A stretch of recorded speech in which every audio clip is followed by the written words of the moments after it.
damos la bienvenida a todos a este primer CIEL Talk. El CIEL Talk es unas actividades que hacemos para ir tratando los temas que hablamos en nuestra conferencia anual CIEL, que es la que estaba proyectando María. María, ¿la puedes poner de nuevo, por favor? Y así le damos un poquito de contexto. Empezaré en español porque la mayor parte del público es de habla hispana, según vimos en los registros. Pero CIEL es nuestra conferencia internacional en estrategia legal. La hacemos cada 2 años y tiene una agenda sumamente innovadora. Y este año es cómo transformamos la estrategia legal desde el cumplimiento corporativo y el rol de la tecnología en el contexto global. Entonces, uno de los temas precisamente a tratar es realidad aumentada, que tendremos de la mano de Daniel Castro, que es parte del equipo precisamente donde trabaja Alex. Como pueden ver, esta conferencia tendrá la participación especial de una persona que es ícono en estos temas, que es Daniel Sunstein, que viene también a acompañarnos desde Inglaterra. Y la idea de CIEL es ver desde una óptica positiva y optimista cómo las tecnologías pueden ayudarnos en unas mejores estrategias de negocios. Aunque el Congreso tiene el nombre de legal, realmente su enfoque es para transversal en todos los negocios. Entonces, voy a pasar al inglés para darle la bienvenida a nuestra invitada especial. Welcome all to our first CIEL Talk. Today we have Alex Ambrose with us to talk about augmented reality and virtual reality. So why we have invited Alex today? Well, because Alex is a policy analyst at the Information Technology and Innovation Foundation. That is one of the world's leading think tanks on science and technology policy. And from that precisely institute, we'll have as keynote speaker, Daniel Castro, talking precisely about augmented reality.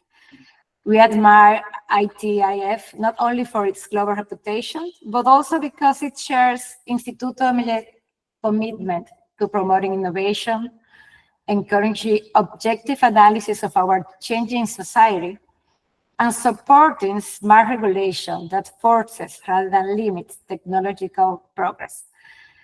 Alex's portfolio covers digital policy, including emerging technologies, such as augmented and virtual reality, biometrics, spatial computing, that's awesome, and the metaverse, in addition to children's online safety, social media, and privacy. Thanks a lot, Alex, for accepting our invitation for today's CIEL Talk. So I'll give you the center for you. Well, thank you so much for that very kind introduction. I will pull up my presentation here for you all. Yes, thank you. Thank you again for having me. Very excited to be here with all of you. And as Mónika said, she introduced ITIF so beautifully, so I don't have to do too much of that introduction, but like she said, we are a think tank focused on science and technology policy. And we cover all sorts of issues, including life sciences and biopharmaceuticals, broadband and spectrum policy, AI, quantum, and data innovation, as well as trade. And so we cover all sorts of issues. Anything related to tech, we probably have written something about it. So encourage you to check us out if you haven't already. But like Mónika said, I focus on augmented and virtual reality as part of my portfolio. And so today I am going to kind of give a little bit of a background and overview of AR/VR, as well as the applications for the legal field, some benefits of this technology, as well as some of the potential barriers and risks to broader adoption, and then conclude with some legal questions for all of you. And Alex, I'll stop you right now, before you start, do you prefer the question of the public at the end of the presentation, or since in the middle of? How do you prefer to conduct it? Let's wait till the end if you all don't mind. And I'm happy to kind of go back to slides if there's a particular slide that you need me to go back to. Perfect. What I do in order to be in control of the questions, I'll put in the chat my phone number. Please write to me, anyone who wants to make a question, so we can not we don't hold the chat with all those questions and they will just forget. So if any of you have any questions in the middle, if something pops you up, just write me my phone. I'll take care of it at the end of Alex's presentation. And thanks for your consideration on that. Great, thank you. And I will preface it by saying I know many of you here are lawyers. I am not, so I will try my best to answer legal questions, but I am more on the policy side than the legal side. So I'll just give that disclaimer. But to start, well, let me tell you, sorry again, Alex, but as I told you when we were speaking yesterday on how we conduct it, this is a conversation. We have a lot of people registered that are not lawyers. So, oh, good. Yes. You make me all feel better. Yeah, so don't worry. Great, great. Well, thank you again for joining, and I hope that you find this informational and interesting, because I certainly do. This is an application of AR/VR that I think is very important and also not as talked about in the space, and so I'm very glad to be here with you all to talk about this. So for a refresher, augmented and virtual reality are immersive technologies that enable users to experience digitally rendered content in physical and virtual space. And so the way that I think about this, augmented reality is blending a fake experience with what you're seeing through your eyes in the real world. So my example I always use is the game Pokemon Go, if anyone played that game. So I am seeing, if I'm in my living room, I see my living room furniture, I see my TV, I see my couch, but maybe sitting on the couch is a little Pokemon character. So it's taking what you're seeing in real life and adding something virtual and fake on top of that. Virtual reality is creating a completely new and immersive experience. So instead of, if I'm sitting in my living room, instead of seeing my living room, I see, maybe I'm seeing a whole fantasy world where Pokemon characters are floating around. It could be a completely fake experience. And so I wanted to give that distinction because I think a lot of the examples I'll talk about today are virtual reality, but the industry seems to be sort of shifting away from those virtual reality goggles and more towards augmented experiences, towards eyeglasses. And so I'll talk about examples for both, but just wanted to give you that background before we dive in. So some applications for your field specifically, one of them that I think is the most promising are in courtrooms themselves.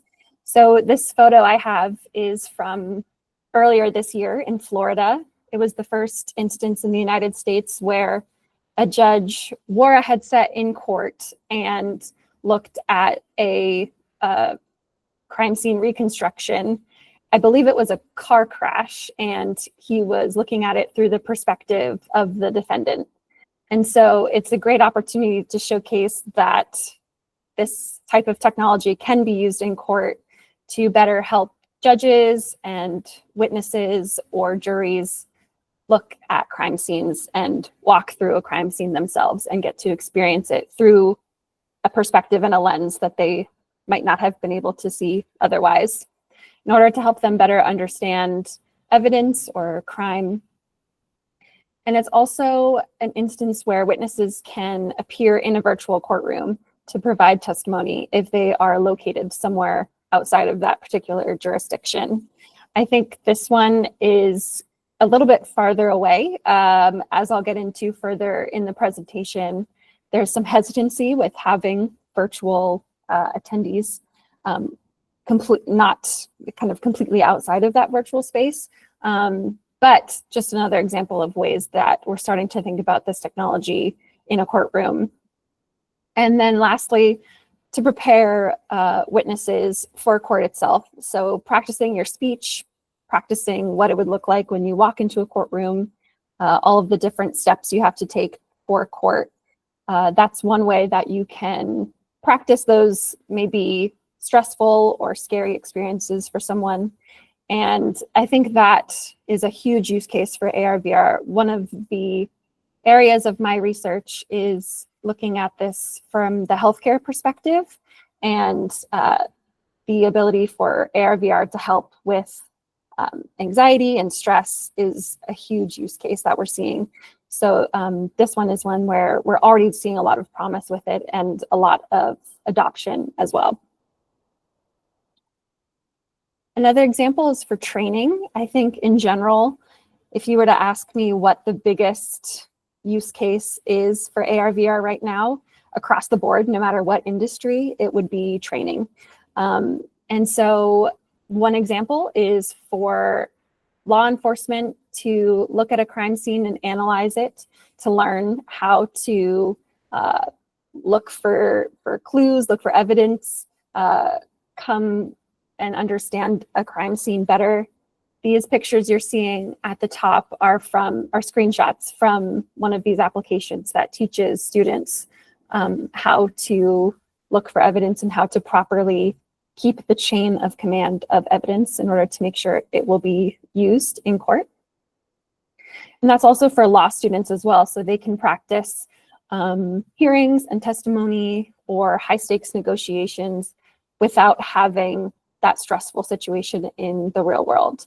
This is also something I have studied, again, as it relates to emergency healthcare workers. We're seeing that as well, where they can practice maybe a natural disaster or practice an emergency, and they can practice it over and over again using their headset, but they don't have to have the liability or the stress of dealing with real patients. And so it's a way to practice these scenarios without they can practice the scenario as many times as they want. They can change the situation as many times as they want. And it's just a way to practice without having those high stakes situations in order for when they do finally have that emergency in real life, they're best prepared to handle that. And so this sort of ties into the screenshot at the bottom, also named Mónika. I'm realizing that's kind of ironic. Sorry, Mónika. I didn't do that on purpose. But this is a screenshot from Accenture's product called Avenues, where it's empathy training for law enforcement, social workers, child welfare, and other first responders to practice what to do if you're in a high stakes, stressful situation. And so this screenshot is from one of their training modules. I believe it's a family whose child was just taken away from their home from a child welfare officer, and the dad is threatening the social worker with violence, angry that their child has been taken away. And so it's a way for the welfare officer to de-escalate and calm the situation down. And given the this experience, it's an acted experience. So the people in this scenario are actors, and it's sort of like you're watching a movie. But because you're in the headset, it really does feel like you are in this experience. And all of the research we've seen so far proves that your brain believes that you are experiencing it in real life. Your brain can't distinguish as easily that this is a fake situation. And so given all of the different choices that you can make depending on how you respond in this technology, there are over 16 quadrillion different ways that this scenario could play out. And so it just sort of proves that when you buy this technology and you start using it, there are all sorts of ways that you can have this experience. And so even if you've used this once, you using it again a second or a third or a fourth time, each time you use it could be a little bit different, and you could learn something new each time, which is obviously really helpful for this sort of work. Lastly, my final example, we're actually seeing this in prisons themselves. So in California, there is a program going on in, I believe it's 4 different prisons, where they're giving prisoners who are in solitary confinement these VR headsets. And there are a number of different experiences they can have. One is sort of an art therapy or mental health therapies as well. And there's also, similar to the example I just gave, they are practicing simulations for when they get out of prison. So maybe that's interviewing for a job, or similar to the situation I just showed, maybe there's a conflict and they have to try and get out of this potentially violent situation. How does that play out? How would you respond?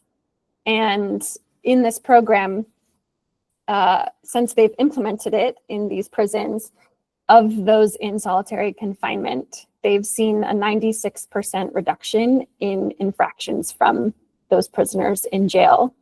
And so much so that one of the prisons shut down one of their solitary confinement buildings because so many of the prisoners were sort of able to handle highly emotional situations better. So just another example of the ways that this technology is starting to be used in the legal field already today. So with all of that in mind, going to some of the benefits that I talked about, it's huge for accessibility. So for example, if you're in court and your lawyer speaks a different language than you, there's live translation opportunities. And also, depending on where you're located in your country, if you're in an area that is maybe more rural than other areas, you're able to have access to good quality representation no matter where you are located, which is also helpful for people who might have a physical disability or are physically unable to go to their court dates. They're able to tune in remotely. We saw that take place in the COVID pandemic. I think in general, the legal field has been a little hesitant to allow for remote access in court. And I'll get to more of that in a bit, but in Washington, DC, which is where ITIF is based, the DC Superior Court saw, once they started allowing people to come into their court dates remotely, their default rate went from 22% to 1%. So just showing that when you give people the opportunity to tune into things using technology creatively, that they will typically use that route if it makes things easier for them. So that just leads to some other increased collaboration and potential across the world to improve our understanding of research, our ability to work with each other, and just collaborate in the legal field. That does lead to some barriers and risks, as I mentioned. So the other side of accessibility is that this technology, as I said, right now is expensive upfront. So to buy a headset, to buy the software, that does have a high cost right now. The technology is improving, and as it improves and as adoption improves, those costs will go down. But for right now, it's a high cost. So some rural areas are less likely to purchase this technology and use this technology than maybe richer and more affluent areas. There's also a question of the tradition and culture in the legal field. As I mentioned, there was some hesitancy to have virtual court dates at all when the COVID pandemic first started. So I think there's still some of that pushback in the legal field. And there are some questions from lawyers who are using this technology, if it's okay to give background or testimony versus actually presenting legal facts and arguments, and sort of taking away from what a lawyer would do in court.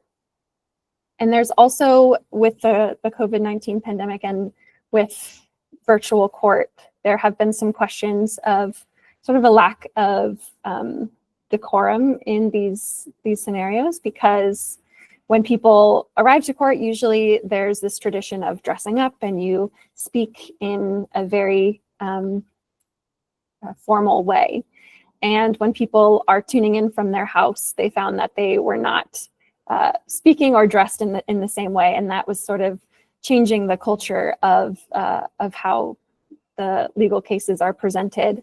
And so that is kind of one of those barriers right now, as well as if you're tuning in from your home and you have something behind you, or you accidentally share something that would harm your case, that you might not have done if you had shown up in person.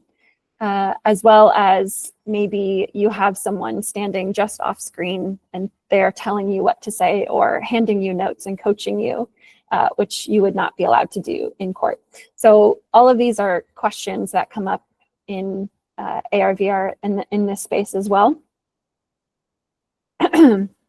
Excuse me. On top of that, there are the questions of the evidence, reliability of evidence. So that picture I showed you of the judge who is using it to look at a crime scene, if depending on who made that reconstruction, there could be questions of how reliable it is, if that person was biased in their making of the video, et cetera, et cetera. So the reliability of the evidence is a question. And right now, at least in the United States, there's no clear rules for how evidence is handled in court.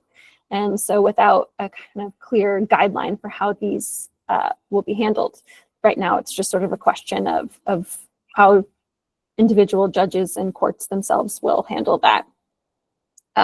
Also recently in New York, a man tried to give his testimony, and instead of him speaking himself, he made a AI avatar give his background.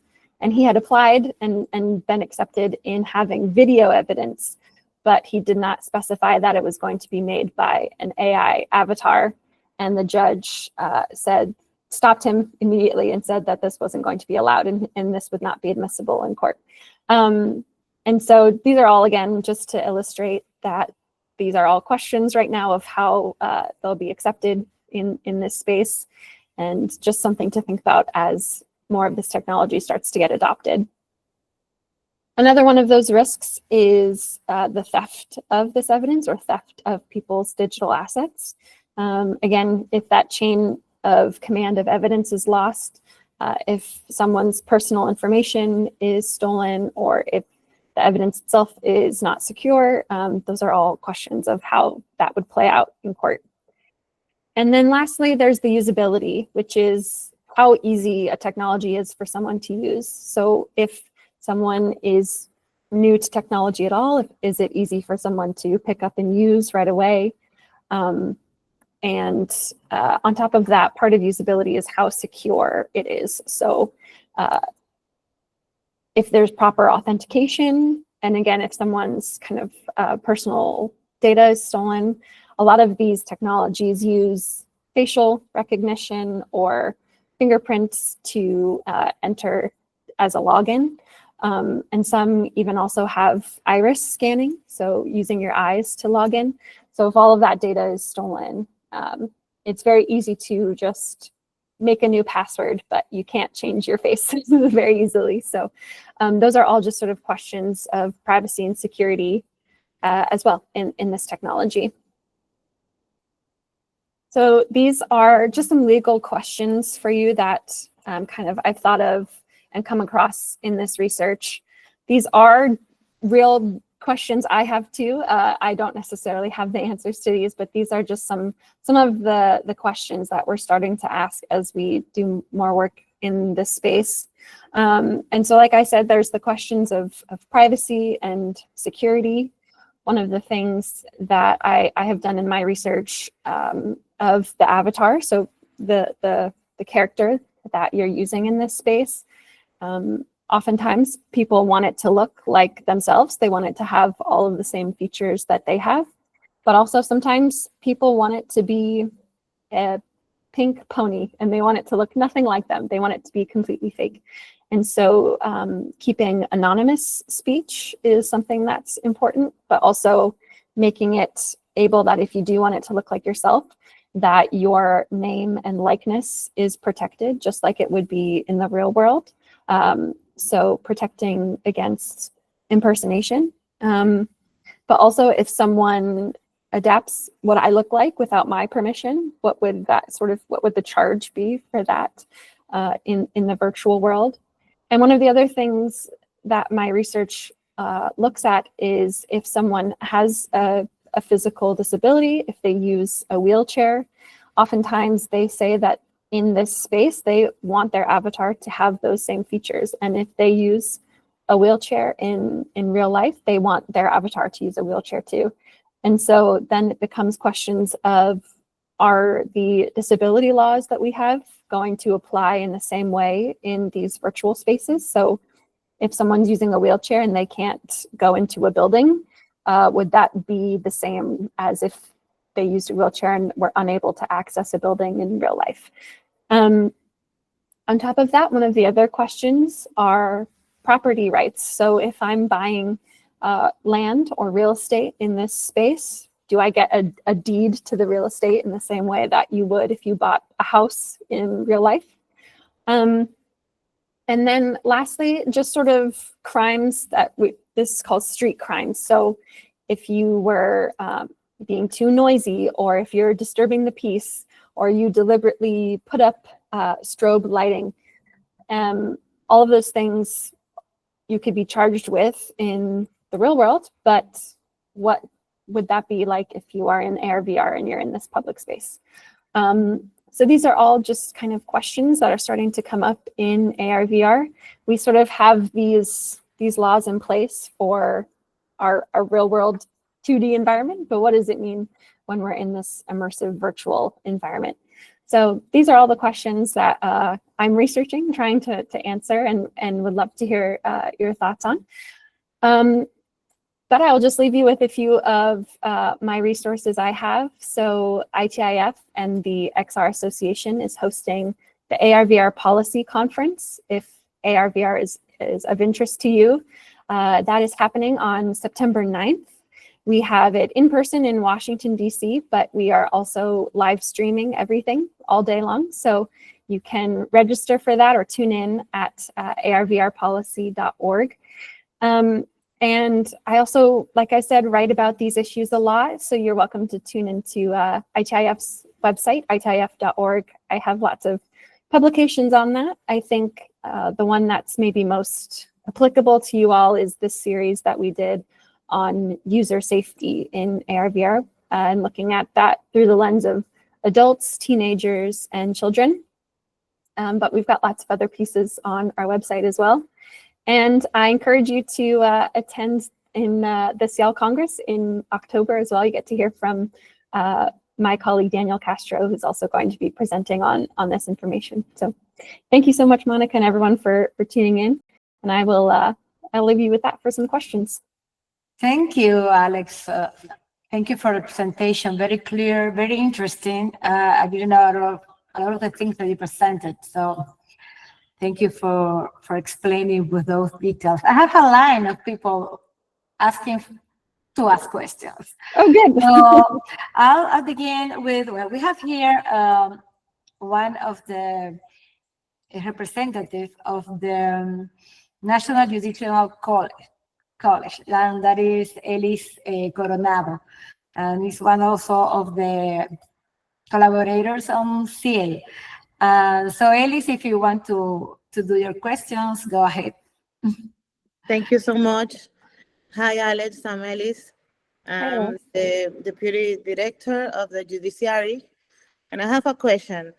But first, I want to say that we have a program of VR for learning studies, so the students to know a court by VR lens and know the parts in the courts.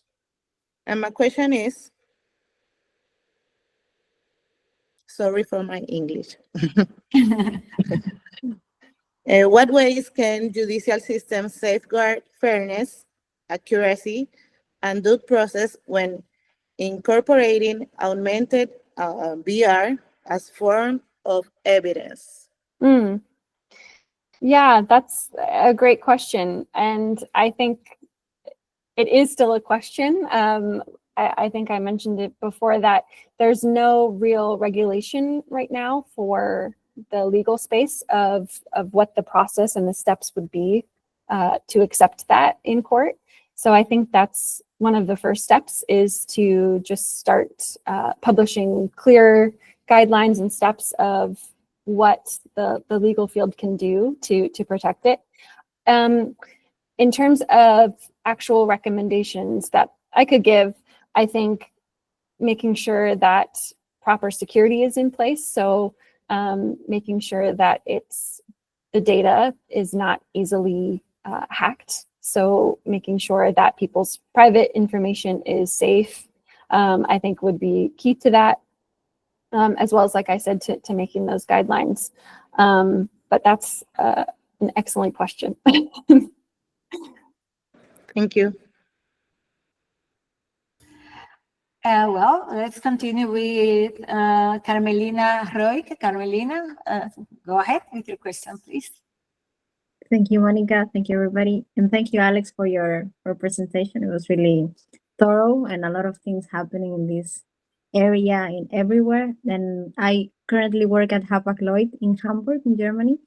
And so we're in the shipping industry. And my question is basically, how do you see this augmented, this technology basically being affected along with the supply chains? How impacted is going to be by it? Should we have anything from your policies or your research into consideration? Yeah, thank you for that. That's another great question. I think aside from the healthcare industry that I talked about a little bit as being really big adopters of AR, VR, the manufacturing space is probably the second biggest. There's so many applications for training, especially. So, in factories themselves, workers being able to, I actually used tried one out myself. It was amazing. It was some AR goggles, and on my desk, instead of me seeing my desk, I saw this huge engine part, and you were able to zoom in with your fingers and look at the different parts, and it was teaching you this is supposed to be attached to this. And I have no idea what I was looking at or trying out, but it was just showing me the ways in which workers can look at things up close and learn how they work. And I think the uses in the manufacturing space are just sort of endless for training workers. But then I know they're also using it for kind of helping speed up the process. So you were mentioning the supply chain. So how a company will go through each step of their supply chain, using it to sort of better run different simulations, try things out, see where there's kind of holes and fix things. And I think I didn't really necessarily mention it, but digital twins, which are basically these models of they could be anything. They could be of a human, they can be of a product, they could be of an entire city, but that these are ways that they're able to run various scenarios and try things out. And I can see that for kind of the shipping industry in particular, testing out different routes. And if you're trying to go from the US to Australia and there's a natural disaster somewhere, how do we map out this best scenario? And how do we efficiently go from point A to point B? All of those things are, I know, already being used in this technology, and are ways that, again, as they get better, our understanding of how to improve those processes will get better as well. Thank you. Well, we have now Alex De Olio. He's also one of our sponsors for CIEL. Alex, your turn. Hello, Alex. I'm Alex. Hi, Alex. For your presenting such an interesting topic for us. I work with an ocean view here in Punta Cana. In real estate, augmented reality and virtual reality already allows immersive in-property tours. So what do you see as the next step in enhancing trust and decision making for clients through these technologies? Well, first of all, I would love to get your view in my VR goggles, and I can see your view because I would love to be able to see Punta Cana right now. Very jealous. But there are some, I think there are two big ways that I see the sort of real estate space. And I'm really glad that you're, thinking about this, because just like these legal applications, I think the real estate opportunities there's so many in this space, and maybe not necessarily what someone would think of when they think of AR, VR. So the two ways, one, I think there's the immersive real estate itself. So if someone were to, let's say, create a virtual Punta Cana and they want to buy virtual space, what would kind of the ownership of that land be like, the land in this virtual space, and fully immersive and not imaginary, but fully immersive experiences, and kind of the ownership of that real estate. And I think what we're seeing right now, you see a lot of that with blockchain technology, being able to kind of trace the ownership of those online experiences.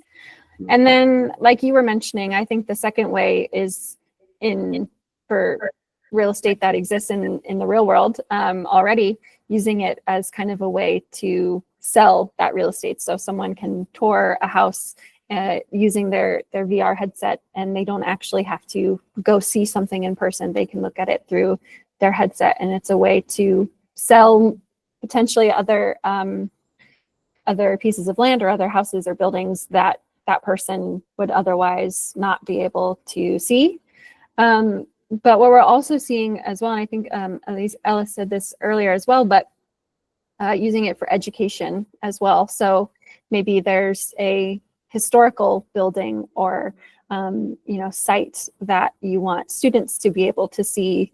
I know, for example, the Globe Theatre in the UK has a virtual reality where you can be back in Shakespeare's time and watch a Shakespeare play at the Globe Theatre.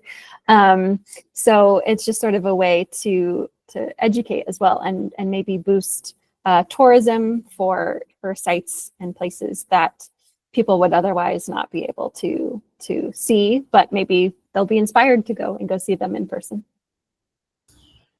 Thank you. Nice. So I'd love to see that and be interested for once. So we have now Carmegana and Melo. Carmegana. Thank you, Mónika, and thank you, Alex, for sharing your insight with us today. It is really fascinating to see how AR and VR can help us to overcome barriers, whether it's health, education, and real estate.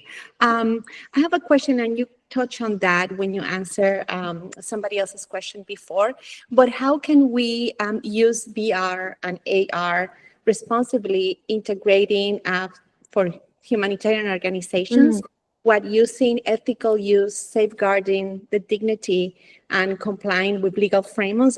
I know that they're still in the works, but how can nonprofit organizations use that, respecting the vulnerable population that they work?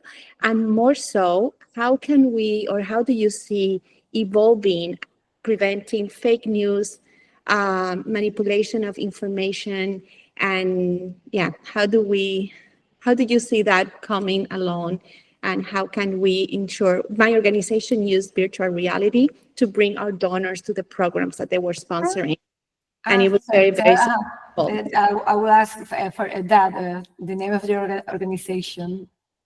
Yeah, so they could see what being after a hurricane, how does it feel like to be, somewhere in Africa during the rain season and things like that. But we'd love to hear your perspective.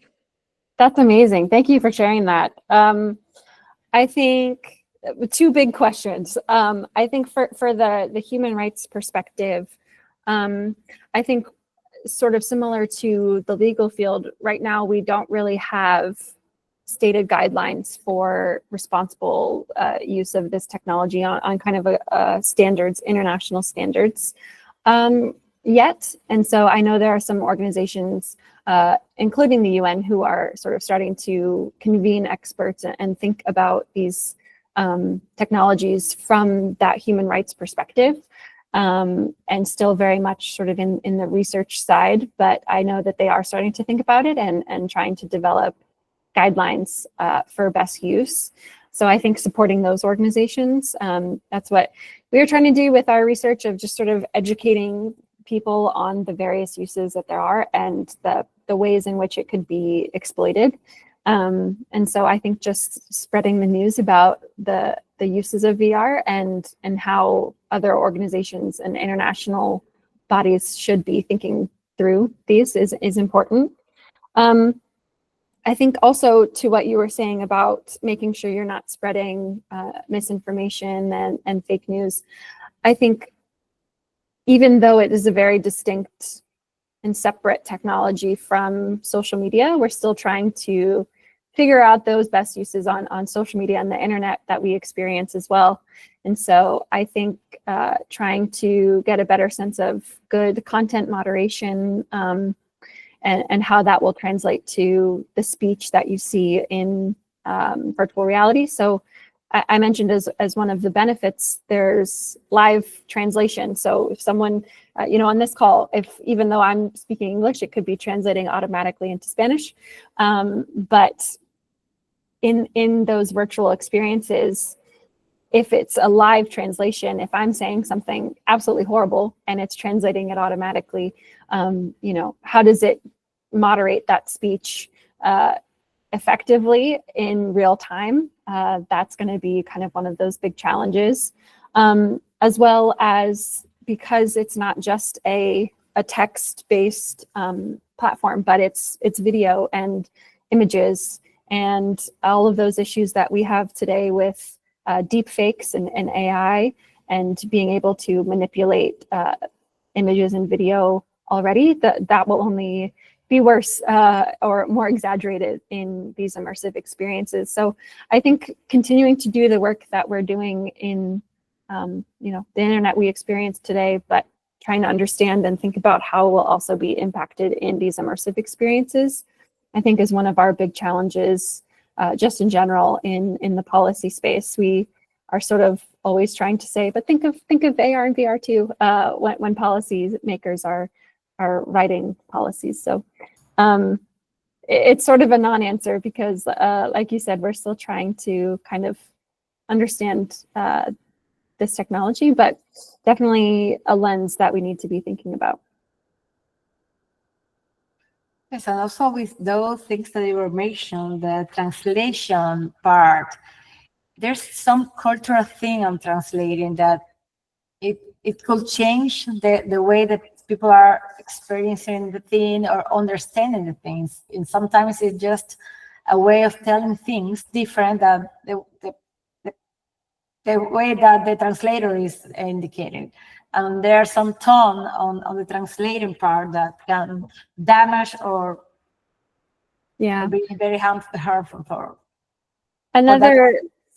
Yeah, and another question that I was just talking to Daniel about it today. Another challenge is from the children perspective as well.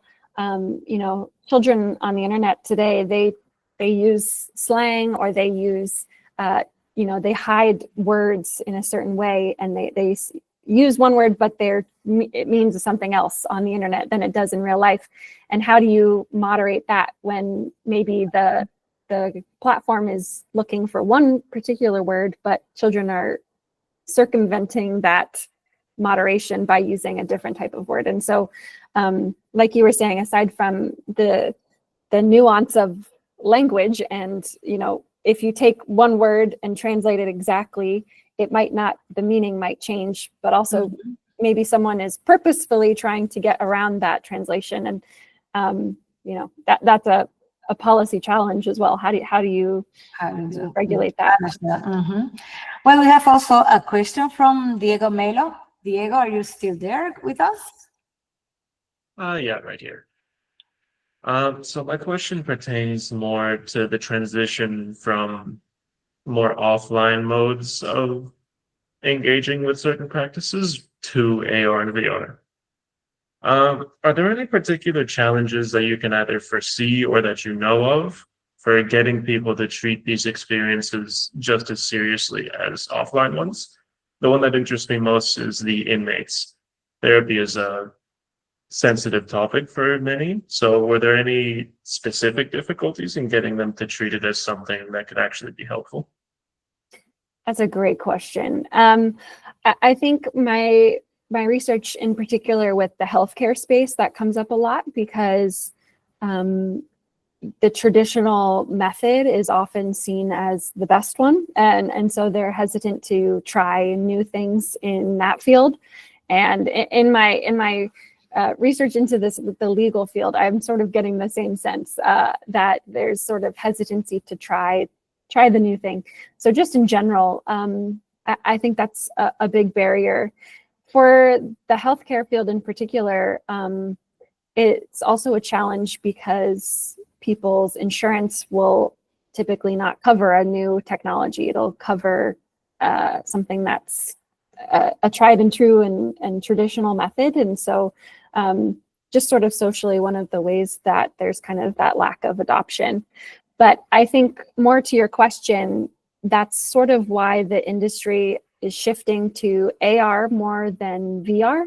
I think what we saw with the Apple Vision Pro, for example, I think they really intended for that product to be sort of the next workplace kind of, instead of me joining this from my laptop and maybe I have my phone too, they sort of were expecting the workforce to buy into these headsets and do everything on your headset. And so I can be in this video call, and then I also have my email, and I have my phone, and I have my music, and everything is all in one device.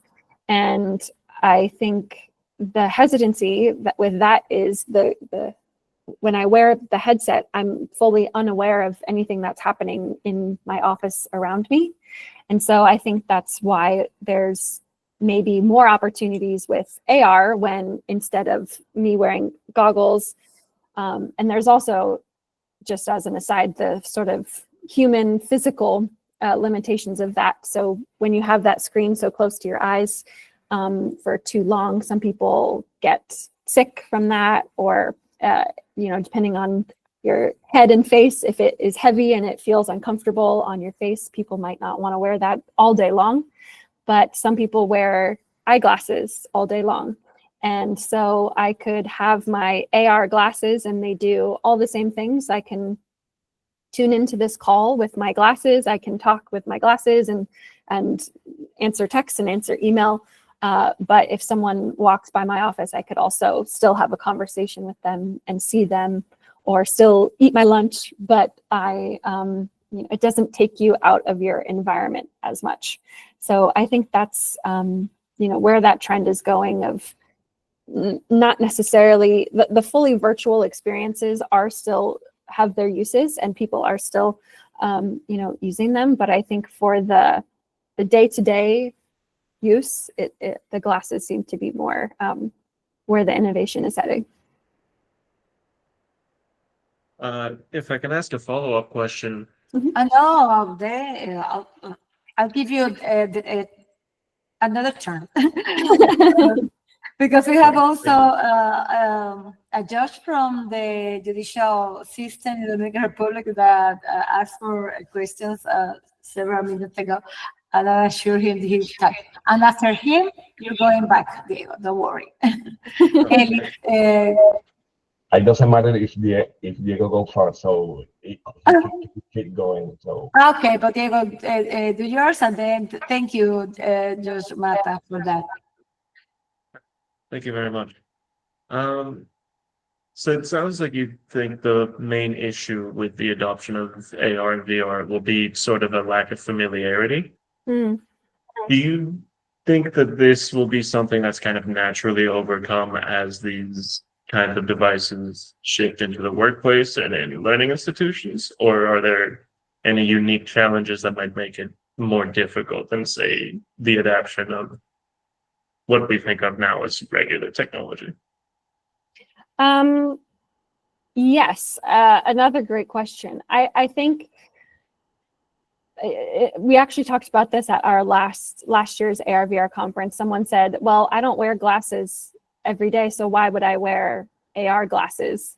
And the panelist on the stage said, well, you'll get used to it, which we were all like, gosh, that was maybe not a good answer. But it might be true. I mean, we got used to our computer going from a big clunky in our house to holding it in our hand. And so I think we also already are seeing wearable AI. People have their Apple Watches or the rings. And so we're sort of shifting more to wearing technology being a normal part of life. But I do think that the bigger concern people will have once they start to understand the technology better is that it requires so much more data collected on you personally than maybe what we're already experiencing on social media. So it's going to need your facial recognition and your eye scans and tracking your movements. Maybe it's mapping your space, so mapping what your house looks like or whatever your space looks like. All of those data points, I think, are going to be, because it's collecting all of that, on top of maybe keeping track of all of your conversations, all the people you're meeting in this space. So all of those, that big amount of data that it needs to use, I think will be maybe the scarier challenge for people if it's not safe and protected. Very insightful. Thank you. Well, Josh Mata, thanks for joining us. Your question, you can do it now. Thank you, Mónika, and thank you, Alex, for your presentation. So as Josh, one of our main goals is to gain of people trust. So if we don't have any rules yet, and even you, so as a first word, so how can we keep our and VR evidence fair and reliable? How can we have justice more reliable with this kind of technology? I don't know, if you understand what those mean. Yeah, you guys have such good questions.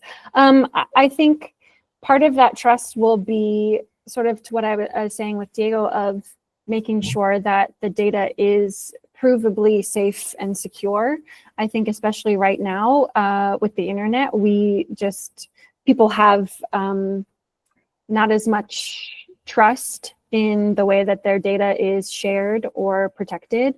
And especially with this technology, the metaverse, whether that exists or not, part of that idea is that no matter what platform you go to, your data stays with you and it goes to all of these different places. And so I think once we start really understanding the best ways to protect that information, as well as right now, the big debate with social media is children and age verification on these platforms. And those questions are the same with AR, VR. So as we sort of start to better understand the best routes to making sure people are the age they say they are, making sure people are who they say they are online, once we sort of can better figure out the policies for those sort of things, I think it will translate best into AR, VR, and we can have a good set of practices for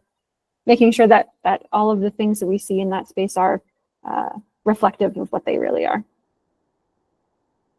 Thank you. Well, before my closing questions, I will give the word to Luis Aquino. He's our Vice Chancellor for Academics. Luis. Thank you, Mónika. Thank you, Alex, for such an insightful presentation.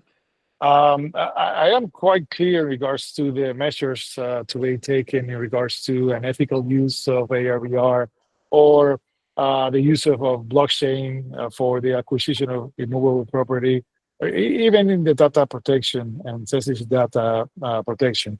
What I'm still concerned is in regards to costs. You have mentioned in your presentation some barriers and risks in regards to costs. And for me, the concern is we all know that currently advanced VR and headsets, for instance, where you have mentioned Apple Vision or Meta Quest, are quite expensive. Mhm. So this would definitely limit accessibility. So how do you think we can overcome that? How do you think we can overcome these hardware limitations in regard to the usage of AR, VR? I think once information like this, sharing the different use cases, I think right now most people know AR, VR for gaming, and they don't know that you can use it for so many other industries. And so I think sharing information like this, that it's applicable to so many other businesses and uses and industries, it is part of that. And I think we're starting to see, through that understanding, then we'll have more people kind of adopting it and on board, which will then bring those costs down. And I think also understanding that even though it's a high initial cost, I'm seeing, again, it's fresh in my mind because I just did some research on healthcare, but they have to pay the higher cost upfront, but over the long term, it's actually cheaper to use training via headset instead of hiring someone to come and give training every single time, and maybe you have to bring someone from a different location. So you can also use it over and over again. Whereas if you brought someone in, maybe they only come for one day and that's the end of the training or what have you. And so I think it's kind of understanding the long-term uses instead of this kind of first initial cost. I think once people start to get on board with that, then I think we'll start to see the broader adoption and then hopefully costs go down as well. Thank you. For my closing question for you, Alex. First of all, again, thank you for your answers. But I have a general question.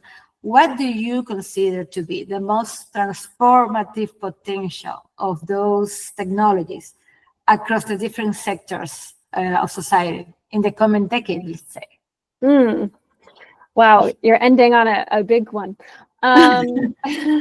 I feel like I've talked about it a lot, but I think healthcare, like I was mentioning, wearable AI, so tracking your own health on your watch or on your ring is already, so many people are doing that already. I think when we can start to get even more specific healthcare data and tracking, part of what AR VR does is, you have the device and you can talk with the doctor in your own house. You can not have to travel to go see a doctor anymore. They can have all of your health information in one space. And so I think the ability to better diagnose people, to better be able to track your own health, I think will be really important. And just AI in healthcare in general will be really important in the coming years.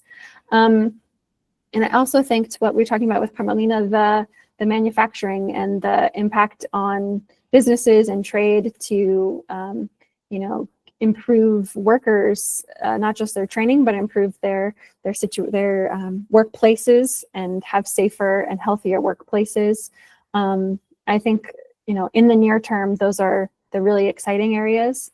And I hope that we can continue to bring this for children as well. And so we can open up children to all new experiences, and to what we're talking about with Alex, of being able to see, maybe places they wouldn't have been able to go, or learn about things that they wouldn't have been able to learn at school, opening their horizons to new things. I think those are kind of the three big areas that I'm most excited about. Thank you so much. Thank you, Alex, for joining us today with that amazing presentation, for your patience on answering all of our questions.